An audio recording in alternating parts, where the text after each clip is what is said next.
Hi, this is Yavi Caro, and welcome to another episode of the Hardcore Soft Skills Podcast. And this past episodes on the past few weeks, I have been focusing on the different aspects of how to build our soft skills for us and for our teams. I talk about the 5 C's that I share in my book, Hardcore Soft Skills, A Guide to Work with Humans. So this week, we are focusing on the skills to correct for continuous improvement. And today we're going to talk about emotion management because managing our emotions is so critical right now at work and in our daily lives because there's so much happening and it is very easy to get very angry or very sad. And we just need to be able to get a little better at just emotion management.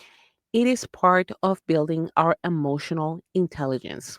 And let's talk a little bit more about emotional intelligence because it is important to understand that emotional intelligence or EQ, it was a term that was popularized by the author Daniel Goleman, but it was first coined back in the 1990s by researchers Peter Salovey and John Mayer. And they presented it in an article back then, and they define emotional intelligence. And I'm going to read from the article. It says, "It's a set of skills that are believed to contribute to the accurate appraisal and expression of emotion in oneself and in others, the effective regulation of emotion in self and others, and the use of feelings to motivate, plan, and achieve in one's life."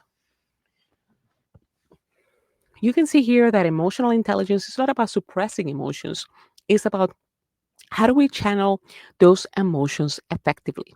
So, I'm going to talk about today about a simple exercise that is the first step that we can take in order to be able to manage our emotions better, which is labeling our emotions. Because the mere act of labeling emotions can help us regain control of these emotions. This is known in psychology as affect labeling, and brain scan research shows that this labeling of emotions appears to decrease activity in the brain's emotional centers, which in plain language this means that with this we are now able to solve problems more effectively because we can see clearly or clearer because as we recognize our emotions, we recognize our feelings, and then we are able to solve problems more effectively. So, first 3 steps that we need to take is becoming aware of the feeling. For example, I feel my heart's racing. I feel like screaming, and because I don't know, perhaps a colleague screamed at me or something happened, but just become aware of that feeling that you're feeling. Second is recognizing the feeling. I recognize this can be caused by either my colleague, either by this stressful situation.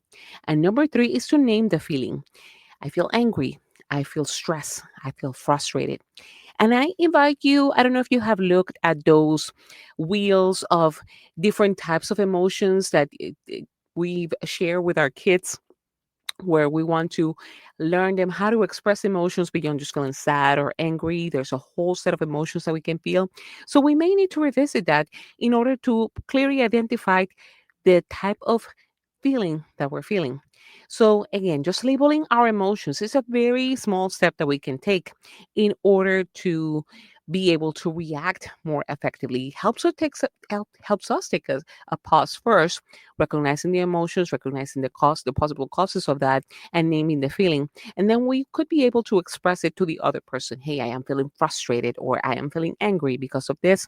And if we are feeling too angry in particular situations, we must remember to just take a pause. All right.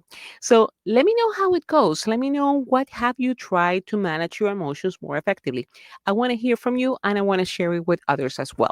Go to my website, hardcoresoftskillspodcast.com, and I will share with you more resources about this and other skills that we have shared on this podcast. Thank you again for listening.